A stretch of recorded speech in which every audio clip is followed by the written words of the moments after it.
Hi there. Welcome to episode 2 of the podcast Matters and Meaning. In this episode today, we're going to talk about the matter of SpaceX and its stated goal to make life multiplanetary, its pursuit of a colonization of Mars, a fully sustainable human colony on Mars, and the mechanism by which they want to do that, which is their Starship, or the Starship program, currently in R&D phase out in Boca Chica, Texas. In this episode, we want to dig into what the Starship is, what they're trying to do, looking at the goal of making life multiplanetary, and then from my perspective, a common man's perspective, just kind of considering that in light of meaning. And also, before we dig into that, just kind of taking a few steps back to look back into the past and consider the idea of exploration from a historical perspective and how that potentially just relates to the reality of the human being. And is the desire of human beings to commit a lot of resources to go and to discover something or explore something, is that something that's new to history? Obviously, it's not. And looking at some good examples in the past that could potentially lay the framework for having a better understanding of being able to apply the idea of meaning to what SpaceX is doing in their pursuit. If you have taken the time today to stop by and to watch the episode or listen to the episode, whether that's for a couple minutes or for the whole duration, I'm grateful to you, and I look forward to digging in.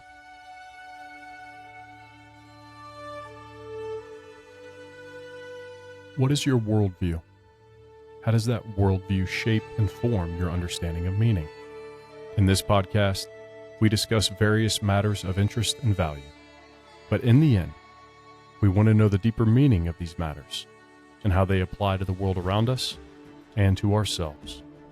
My name's Jonathan. Join me as I search out deeper meaning and understanding into the matters at hand.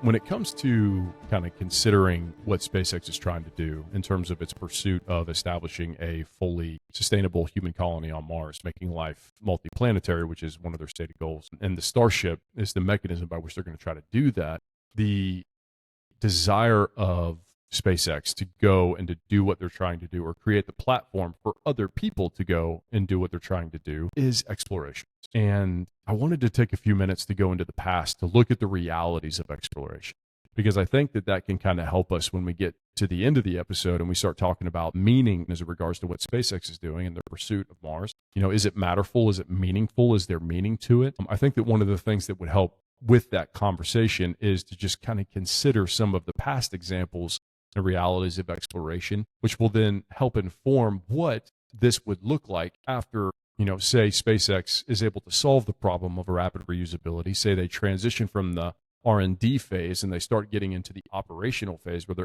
actually sending people, payload up into orbit and then on to the moon and to Mars. And when that starts happening, what are some of the realities associated with it, especially as you consider it in regards to space travel? Because typically any type of major incident when it comes to space is all stop.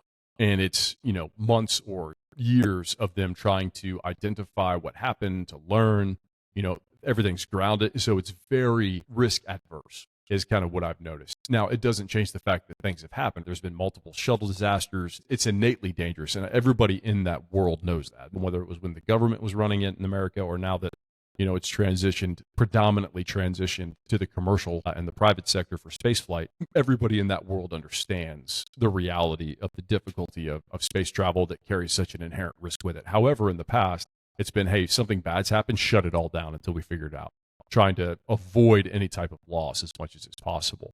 And the reason I say all of that is to go into the past and to look at the reality of what exploration actually is. The potential for disaster that comes with it is an important prerequisite to consider when you're really looking at what SpaceX is doing and if you think it has meaning to it and you think that meaning is a positive thing. So looking at NASA.gov and kind of what they hinted at in this brief outline of human exploration, they just kind of talked about history and the human desire to explore and how it's humans have always wanted to explore. Humans have always been curious. Historically, there's always been a tension between the nomad and the sedentary farmer. There's people who don't care what's on the other side of the hill. And there's people who can't sleep at night until they go and they figure out what's on the other side of the hill. However, there's an innate desire in people to want to be curious, to want to explore, to want to go. I think that the comfort of our current culture, especially in the United States where I live, the comfort that is associated with our lives, I think has reduced a lot of that in most people. And I think that it's probably a part of a lot of people that they wish they may have. Personally, I don't have it. I would have no desire to go on a high risk, highly difficult expedition.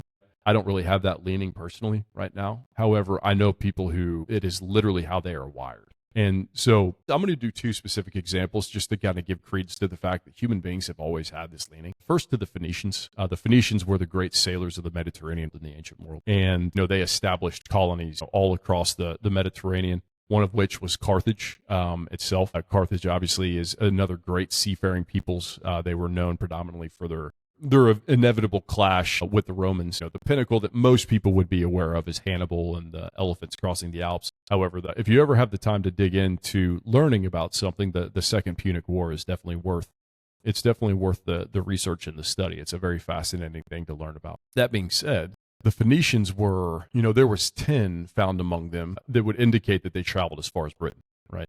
And if you think about the type of ships they had at the time, and a trip from, say Tyre, all the way up to Britain, that's a significant trip in the ancient world. And then it was estimated, or not estimated, it's believed that the Carthaginians themselves traveled as far as Western Africa. So that being the case, when you consider what SpaceX is trying to do and the way that they're trying to explore out into the depths of the solar system, that's going to carry with it, obviously, a significant amount of risk. And what I want to do is kind of tie what negative outcomes look like on exploration and then what positive outcomes look like on exploration, and then consider those two realities in light of what exploration for SpaceX could look like. And again, just to kind of give some general rhythm as to what this episode is going to be, is I want to just kind of discuss the historical realities to give credence to, hey, this is what the reality of exploration is. And so SpaceX, what they're trying to get to, it's more than just the super cool tech that we're seeing right now with the Starship program. It's more than, 2-3 story sized building boosters getting caught by chopstick arms. Like,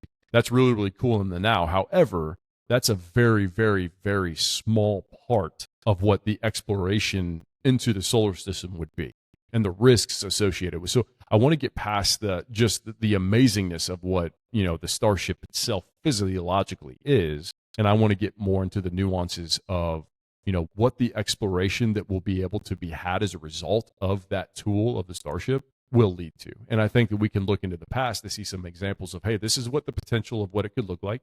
And this is the potential of what it could also look like. This is awful and horrible, and this is amazing and great. And so when you're thinking about negative examples of the realities of exploration, I go back to the golden age of Arctic exploration, and there's two specific expeditions that I wanted to touch on very, very briefly, wave-top stuff. First of all is the expedition of Sir John Franklin and, the two ships, the HMS Terror and the HMS Erebus. And this is a great example of what an expedition or an attempted exploration looks like when it goes absolutely, completely off the rails. And so in the end, what you have is the Erebus and the Terror, and they are virtually looking for the Northwest Passage, a mechanism of navigating from, the Atlantic all the way through the Northwest Passage to attempt to get out into the Pacific and potentially create a route for trade from connecting the East and the West in a way. So in their attempt to do this, what ended up happening is these ships got locked in the ice, and in that time, everybody on the expedition perished. Everybody died. And they had, what are they called? Cairns? It's a stack of rocks. And inside that stack of rocks, they left some different notes that people were able to read, very brief snippets of information, and they're left for other people to follow behind. But in the end, on this expedition, everybody died. So this is what exploration potentially can look like, is that everything goes sideways, everything goes south, nothing's going right. And in the end, you're putting yourself in extremely high risk, uncertain, unknown environments. And if what you bring with you is not enough in terms of the human capacity to overcome problems, the technological capacity to overcome problems, if all of those things combined together are not enough to overcome the adversity you're facing, the outcome is lethal on a lot of these expeditions. And that's on the Earth. Think about that when you're operating in the vacuum of space. A great book for anybody who, if they want to read, it's a really good audiobook. But if you ever want to read it, is An Astronaut's Guide to Life on Earth. It's a really great book for just explaining the reality of how harsh space is and some of the details that he gives of the reality of the risks that are associated with being, on a spacecraft or being on the International Space Station. So that's one of the things that I think is great to connect with the reality of expeditions that we've seen in the past, like the Erebus, the Terror, and the doomed expedition of Sir John Franklin and their attempt to discover the Northwest Passage, and how that is a potential reality for anybody on a starship who's trying to go out into the depths of the solar system to explore or colonize Mars. And then another expedition that is similar to it, but it's the complete reverse in terms of outcome, is the story of the Endurance. And that is Ernest Shackleton leading the Endurance, and they were virtually, in essence, trying to get down to Antarctica. Shackleton was planning an expedition to the South Pole, and in their attempt to do that, they got into what is called the Weddell Sea. They got caught in the ice pack, and eventually the Endurance was crushed, and they had to survive on the ice pack. And inevitably, it's, in my opinion, it is one of the greatest stories of survival in history. And it's also one of the greatest stories of leadership in adversity that I've ever seen in my life as well. So there's a book called Endurance, which gives a very detailed account of that story, because everybody survived. They didn't lose a single person. So it's literally the antithesis of the Franklin expedition. The Franklin expedition, they get caught, they get trapped in the ice, and they all die. And in this one, they get caught in the ice, they get caught in the Weddell Sea, and every single one of them lives. So it can be, there's not nearly as much information about the Franklin expedition because everybody died, whereas there is a lot of information regarding the Endurance because, all of these men were able to give their accounts of the expedition itself. So this is what it also can look like, is that, say you get into a situation where everything goes sideways, and the human resources that you have and the technological resources that you have, they combine together to be enough to overcome what you're dealing with. And even though it's not the desired outcome because the mission set has been completely thrown off course, and what was your desired goal is no longer your goal because survival is now your goal, yet it is possible to overcome that adversity and survive. So that's another potential outcome when it comes to the idea of exploration, right? And, the same thing could apply to a group of people on a starship traveling across the vastness of space trying to get to Mars. So when it comes to the positive of exploration, I think that, I'm an American, so I'm going to immediately go to the Lewis and Clark expedition. So on this, you have Meriwether Lewis and William Clark. You have two men who combined to lead an expedition to explore what was the Louisiana Purchase and find a navigable route via river to the Pacific Ocean. So they have what's called the Corps of Discovery, which is 45 men and women, the woman being Sacagawea, and acting as an interpreter and as a guide. And this group of people is then going to go on an expedition for nearly 2 years to the Pacific coast and back. Now they're in a bit of a race with Chris Farley and the boys from that other expedition from Almost Heroes, which is not historically a reality. However, it is, from an entertainment perspective, absolutely solid gold. So if you want to do not any type of historical research, but you just want to watch a Chris Farley classic, look no further than Almost Heroes. That is just absolutely wonderful. However, the Lewis and Clark expedition, leaving St. Louis, departing around May 1804, they came back September 1806. Now they came back in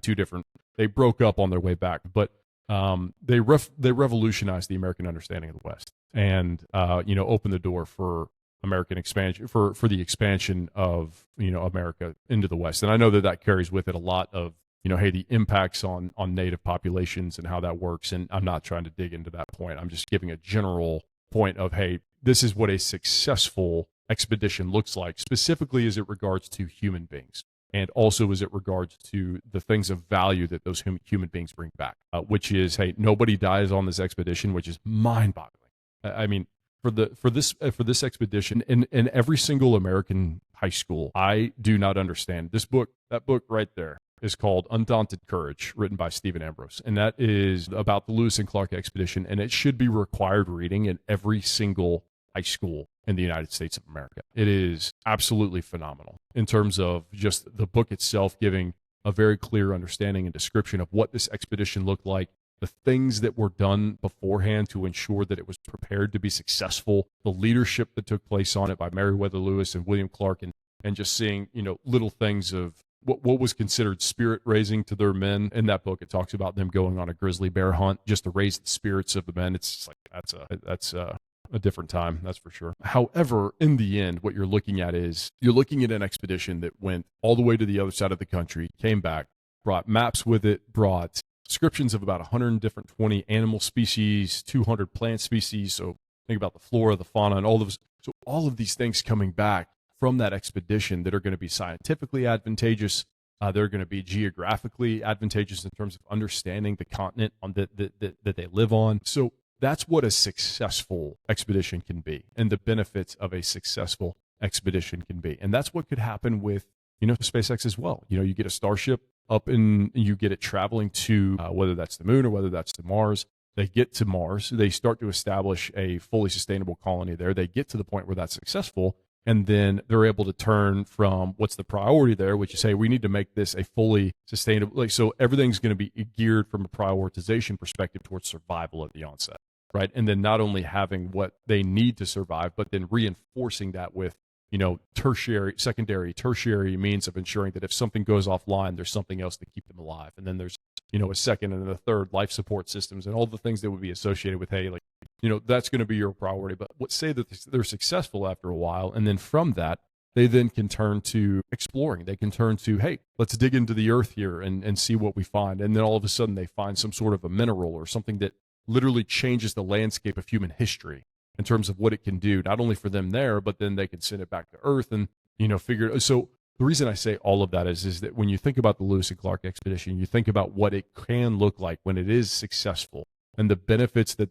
can have from a scientific perspective, as well as the potential for leaders like Meriwether Lewis and William Clark and to demonstrate, hey, this is what right can look like when something like this happens, and how even in the modern day, we can draw from that example. So that's an example of what an absolute complete disaster looks like in the Franklin expedition.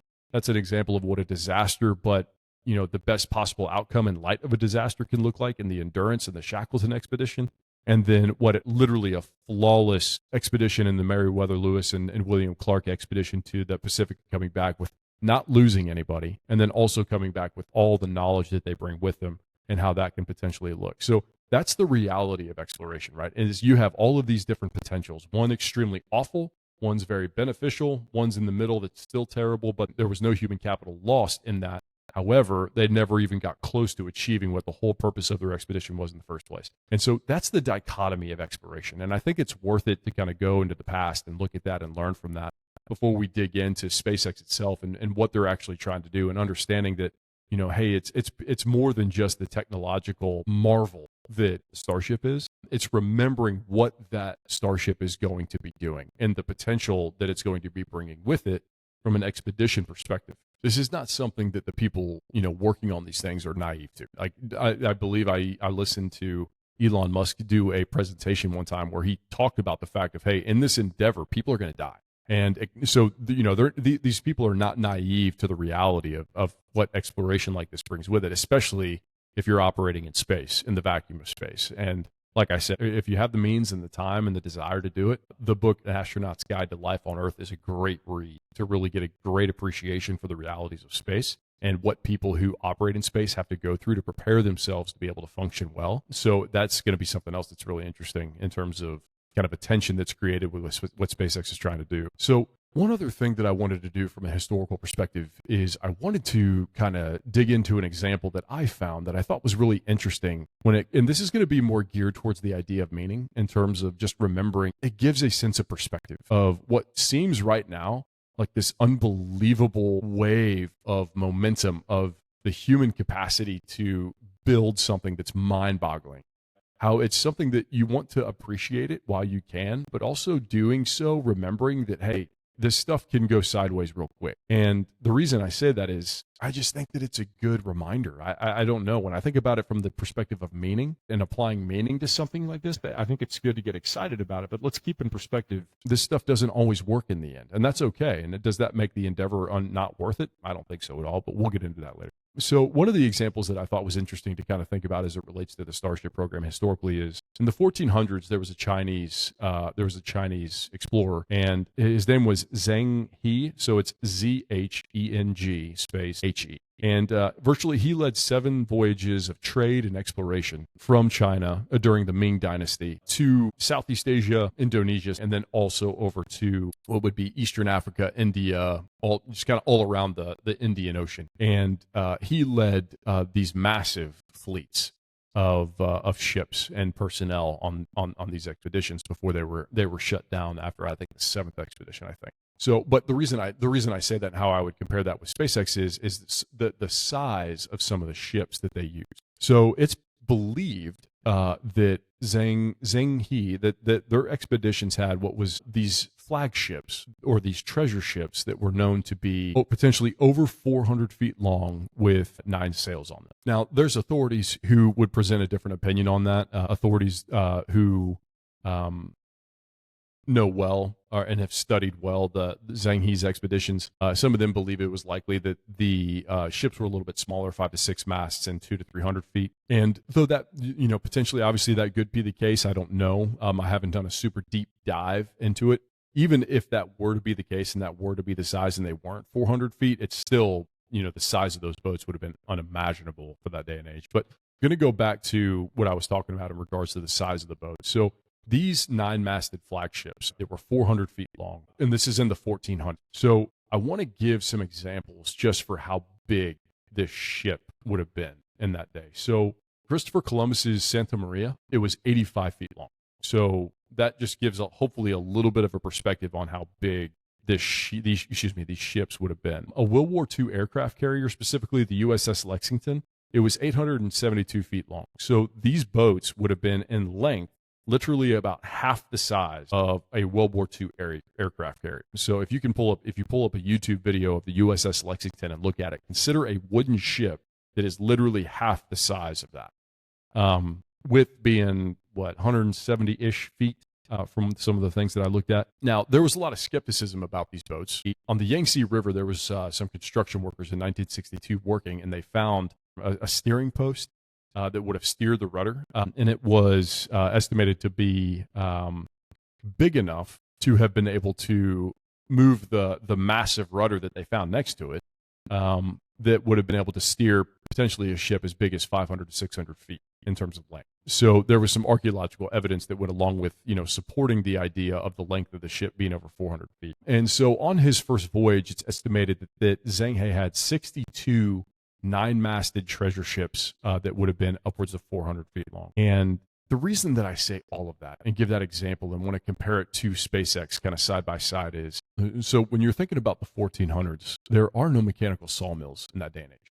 You're talking about by hand, felling the trees that you need, finding the right trees in terms of grain, in terms of quality, in terms of avoiding unusable pieces of lumber, and then fashioning and forming those pieces in ways that then support the building of the hull. And then, you think about all of the resources, brain power that needs to go into building ships. You're talking literally, when you're talking about a 400-foot long by potentially 170-foot wide ship, you're talking about something that is, think football field in terms of size. And when I think about that that there's a wooden ship that big, and then you think about the fact that on the first voyage there's 62 of them, you begin to kind of really realize, okay, the amount of effort, the amount of work, the amount of manpower, the amount of brain power, the amount of specialists, artisans, everything that would have gone into being able to build these boats.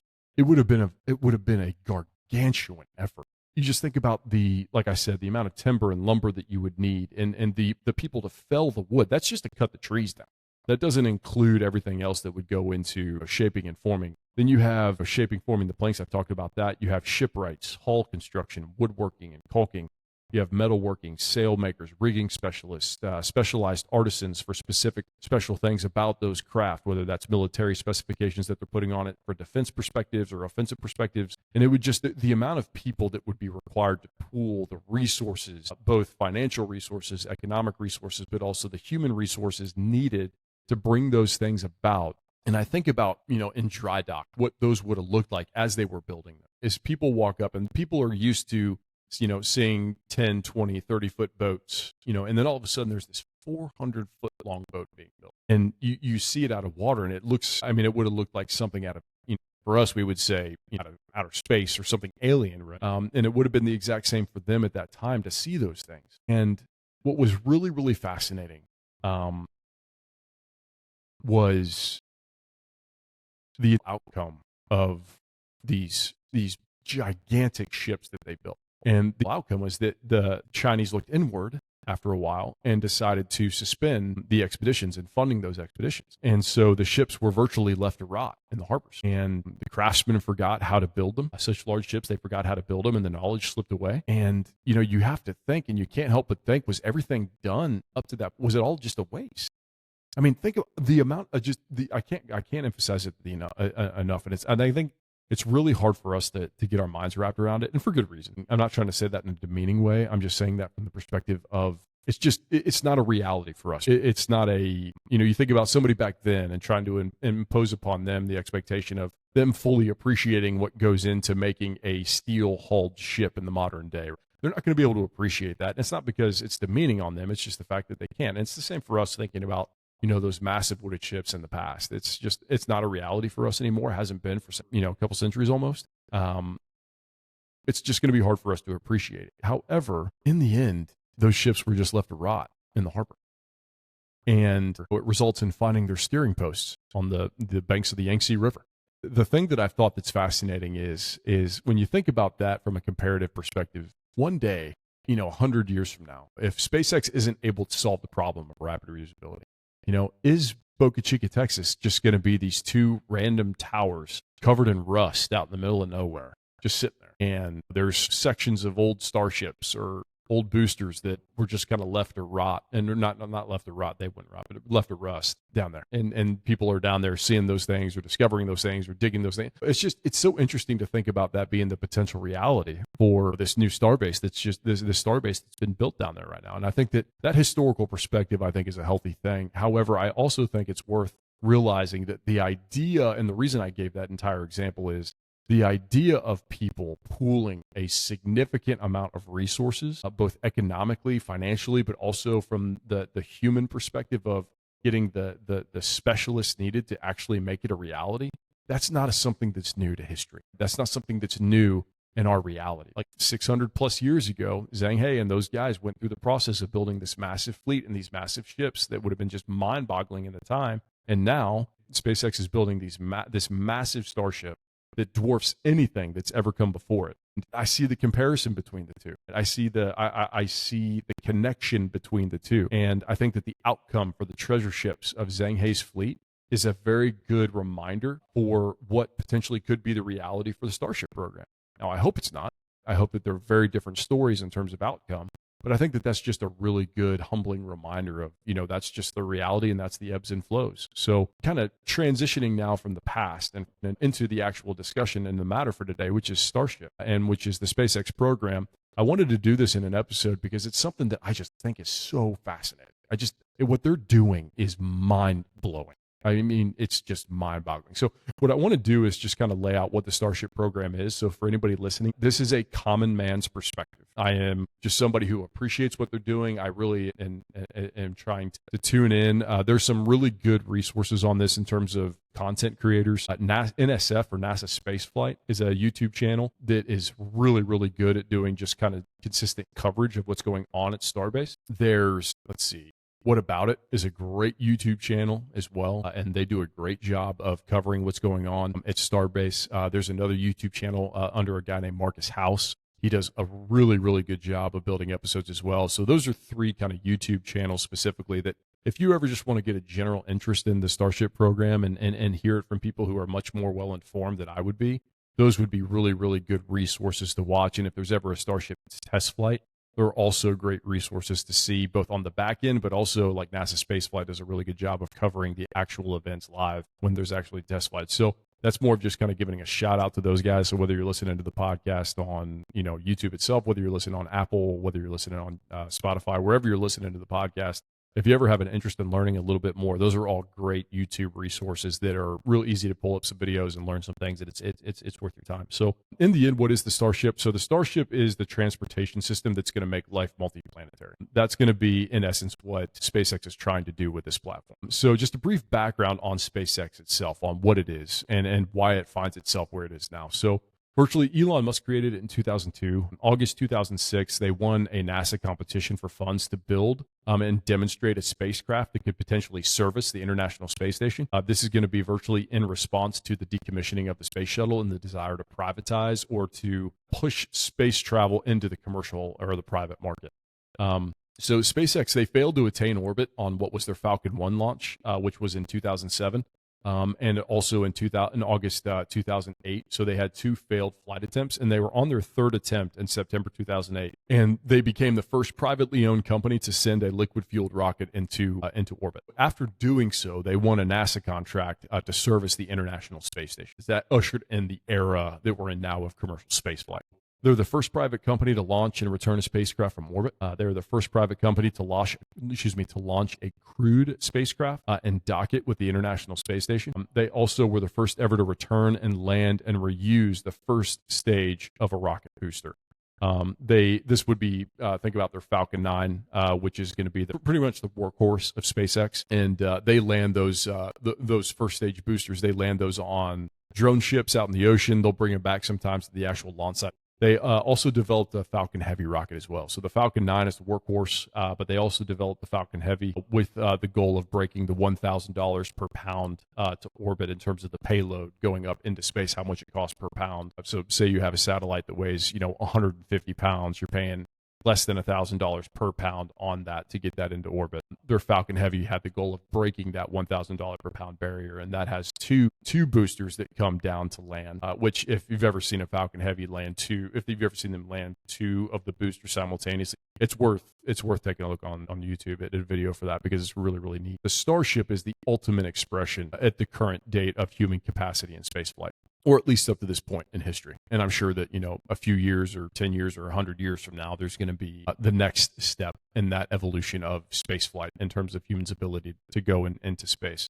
and the vehicles that we're using to do that. So it's currently the Starship is currently in the R&D phase, as I've said a few times. And so I just want to give some brief examples real quick before we kind of get into the weeds of the program in terms of the reusability part specifically. So the height of the fully stacked Starship, booster and ship itself, is around 397 feet. The Saturn V rocket, which is the next closest, was 363 feet. So you're looking at a 30-foot differential, which is pretty significant.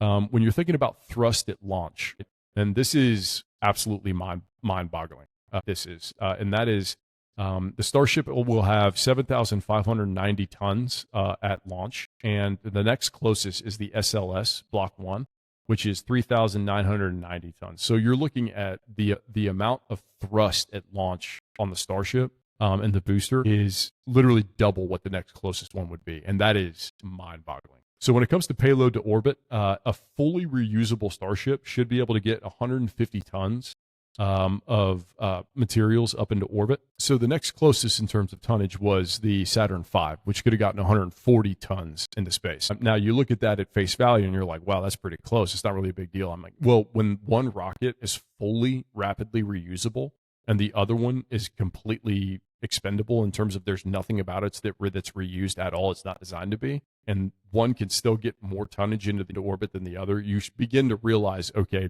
this is how significant solving the problem of rapid reusability is going to be. So just a couple more examples would be the payloads to Mars. So, the Starship can get about 100, like I said, 100 to 150 tons to Mars. The next closest would have been the Saturn V, which is what it would have been capable of getting into orbit and actually getting there in terms of the fuel capacity, everything that's needed to actually get the vehicle there and then safely land it.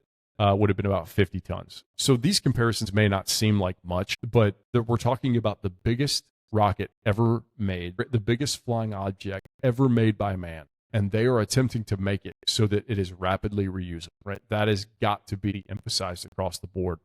So the best way to understand the significance of rapid reusability, I think, is by cost. So the Falcon 9 right now, the workhorse of SpaceX, is about $2,700 to $3,000 per pound into orbit.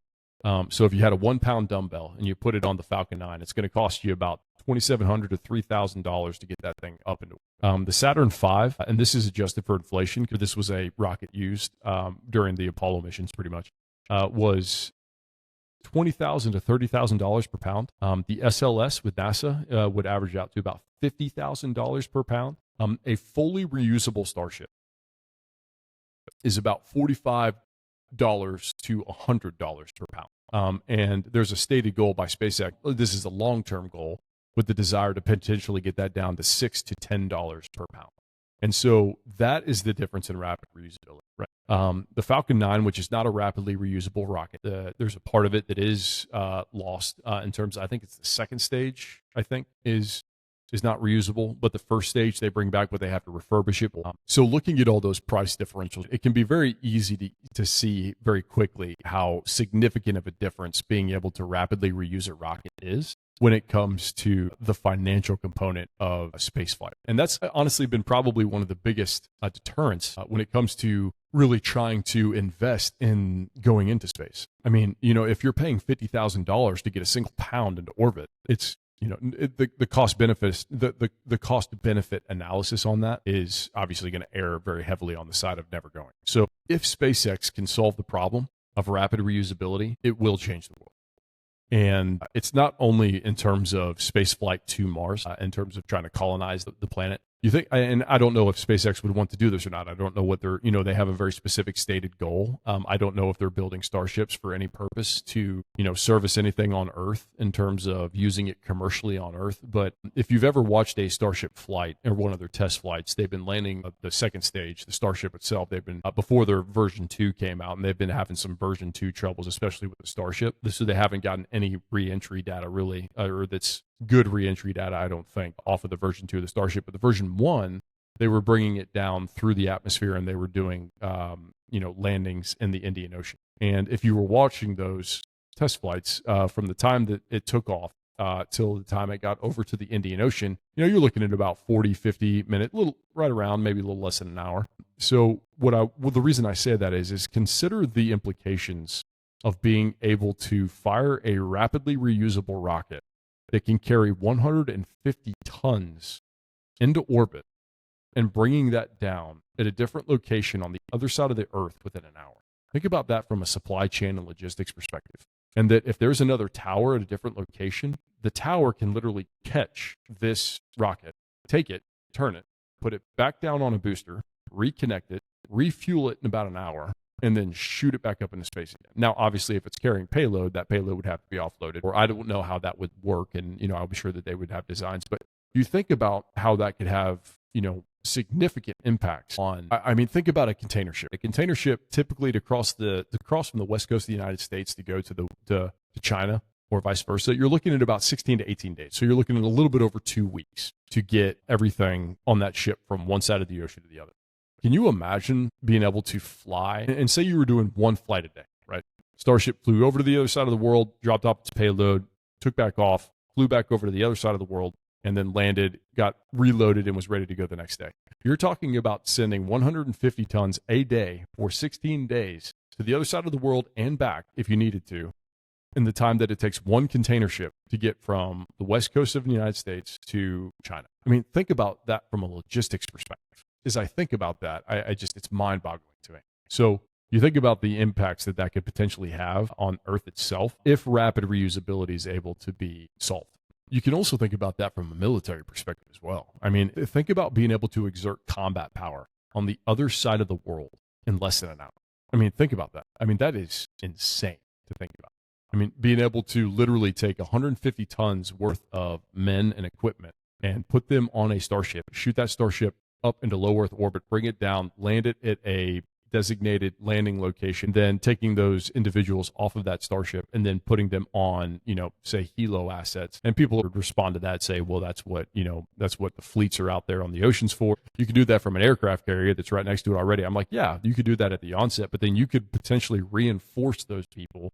Think about the Marine Corps, very expeditious mission set, say that they go ahead and they conduct operations to rapidly respond to something, but then they need to be reinforced in a way. And then all of a sudden you have 150 tons of men and equipment coming over from the other side of the planet, and they're going to be there within literally the matter of less than half a day. So the reason I say all of that is if SpaceX is able to solve the problem of rapid reusability, it is going to fundamentally change the history of humanity. That's my personal opinion. And what I wanted to dig into in today's podcast is, is there meaning to that? Does it matter? Because we want to, in this podcast, we want to tie it back to meaning. And, so let's start that conversation with, what are the benefits of pursuing what SpaceX is trying to pursue? So the benefits, as I see it, are, there are discoveries that can be made that can literally change the trajectory of humanity itself. And it could be for the positive. Discoveries that come from these types of pursuits, they can expand our understanding and the beauty and the intricacy of the world, the solar system, the universe that we live in. It can expand our view, expand our understanding.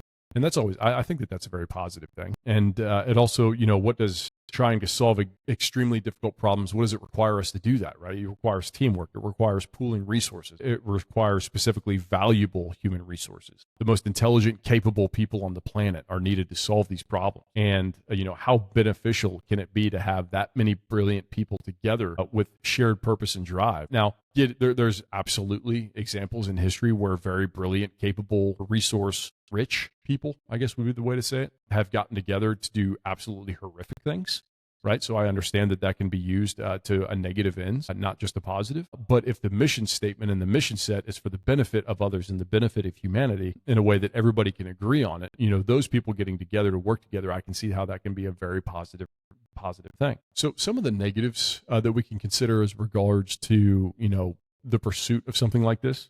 The first and foremost is, whenever humanity has explored and whenever human beings have gone to discover, there's always the impacts that it has on native populations. That's going to be the number one resistance that you're going to find people presenting to the idea of exploration. You're going to be like, okay, well, as that happens, the people who are living there before these explorers get there, those are the people who have the worst consequences as it results to these people's desire, quote unquote, to explore. And, the fact of the matter is, there's no arguing with that, right? It is a reality. And it is true that entire human populations, entire cultures have been wiped off the face of the earth as a result of the sicknesses that are brought by explorers, right? So that is a reality, right? And that is something that has to be accounted for. And that's something that has to be acknowledged.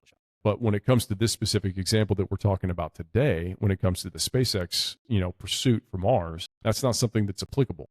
We're not going to run into people on Mars that we're going to have to concern ourselves with making sure that we safeguard them. We safeguard them from disease. We safeguard their people and their culture, and we ensure that we don't infringe on them. We ensure that we're not causing disruption to them, to their way of life. We're respecting what has been theirs long before we've ever come.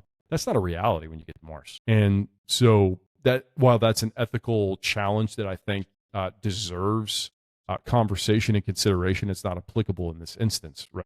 And then there's also the ethical question of, just resource allocation and human resource allocation. Right? There's a lot of problems in our world. There's a lot of terrible things happening all over the world. There's wars raging right now and people being killed just senselessly. There's famines, there's ailments and sicknesses, there's people thirsty and hungry, and many of these problems could be solved with resource allocation in a way to where, hey, we're gonna bring the resources needed to help bring about potential change in these areas. Now, that's not always going to be the case across the board. This utopianistic, perfect world doesn't exist. However, there has to be that ethical question of, hey, could the brain power that's being used to create the Starship to go and to occupy a planet that doesn't have, as far as we know, anything on it that would be of any value to us up front, should all of that brain power be used at that end and the potential for there not to be of any value on the back end? Or should all that brain power be used right now to help solve problems that we're facing in this world, that could result in clean water? It could result in some sort of discovery or some sort of invention of energy source that could power longer for cheaper and, cleaner even, if you want to go down that route. So when you consider the ethical question of the resources and everything that's going into that, and you consider the reality of the harshness of the world in which we live, the fact that there's a lot of people that are suffering, a lot of people that are suffering in ways that probably could have some relief, if they had the resources that they need in terms of just clean water and food and energy. And so it's like, should we be pursuing that with the resources that we have, with the brain power that's being used to build these starships to go over? Should that be better utilized for the sake of humanity? Right?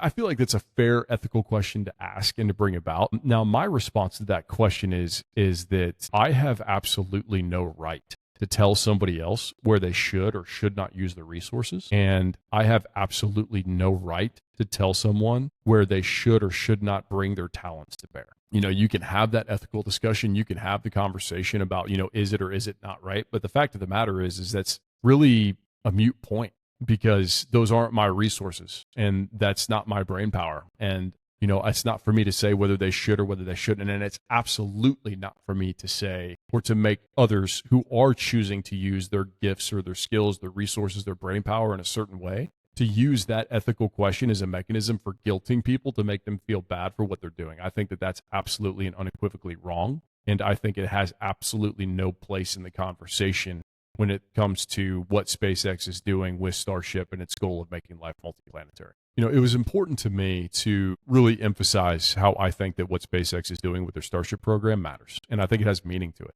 I think it has meaning to humanity in terms of the potential benefits that human beings will be able to kind of reap from the discoveries that will come from the R&D phase of Starship, from the things that they're learning and the potential applications of those technologies. Now, granted, as a business, they're trying to stay ahead of the competition as they virtually have a monopoly on the industry right now. But New Glenn and the potential for a reusable rocket by Blue Origin and what they're trying to pursue with the New Glenn platform. And so there's people that are coming into the space that are trying to challenge SpaceX's dominance. There's going to be technological advances that they have that they can't just share with everybody, because by doing so they potentially could lose their advantage from a competitive perspective in the market. And I understand that. However, I think in the end there will be potentially humanity changing outcomes if they in a positive way, like a positive changes as a result of SpaceX solving the problem of rapid reusability. All right, so wanting to close this episode out, I think it's a good reminder to anybody who is really appreciating what SpaceX is doing and what the outcome potentially could be if they are successful with solving the problem of rapid reusability and it does become a viable platform to potentially make life multiplanetary.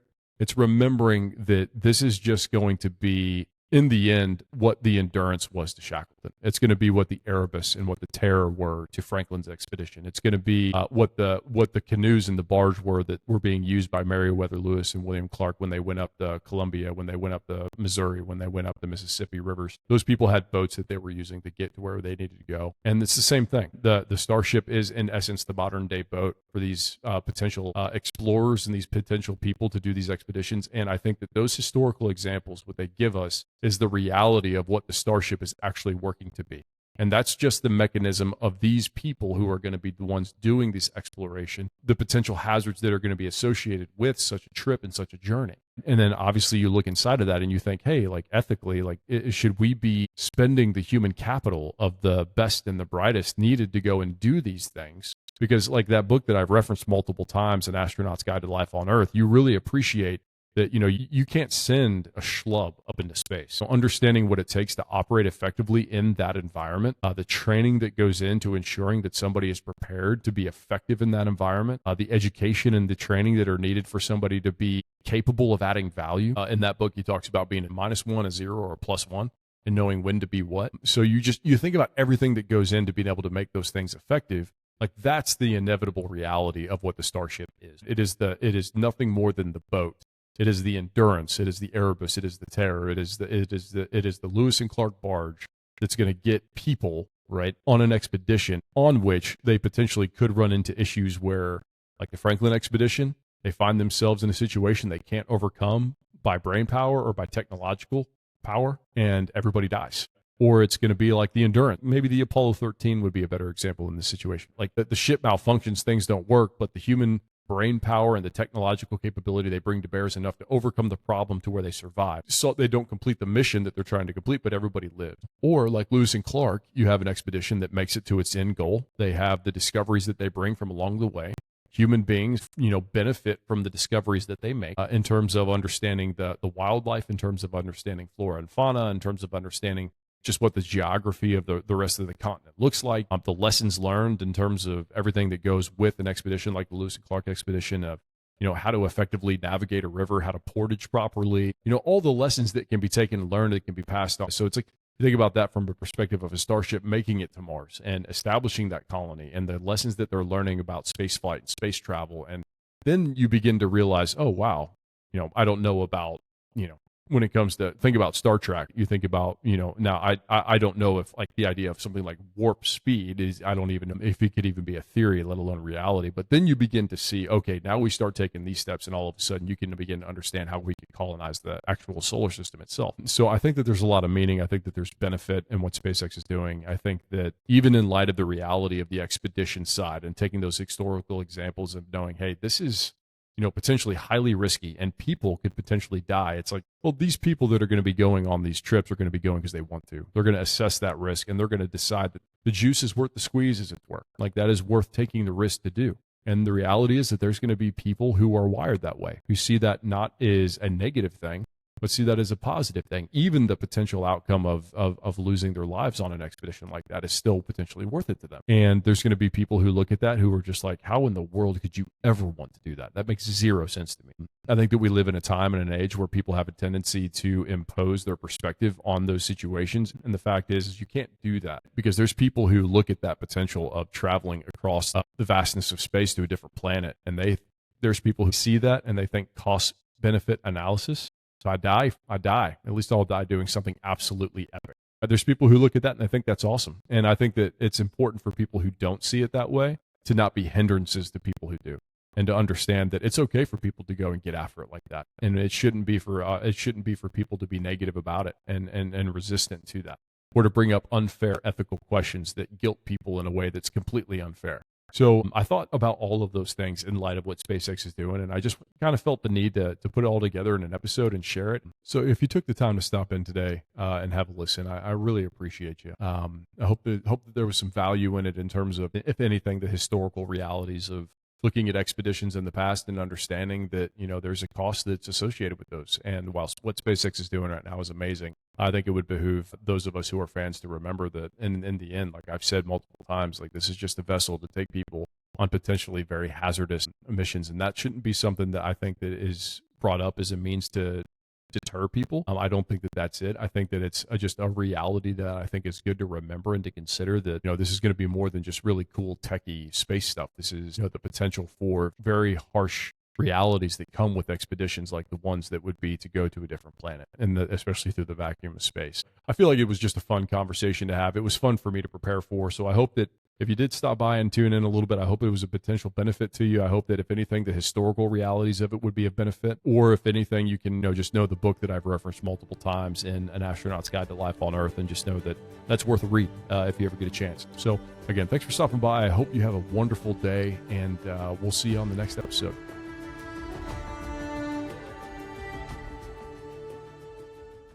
I don't even know what I was talking about at this point. I've completely lost my train of thought. This has been an absolute disaster of an episode. I'm not even going to be able to do this. It's crazy. It's fun to figure out, though. I really do think it's fun to figure out. So it's going to be fun to see if I can even edit this into a feasible episode.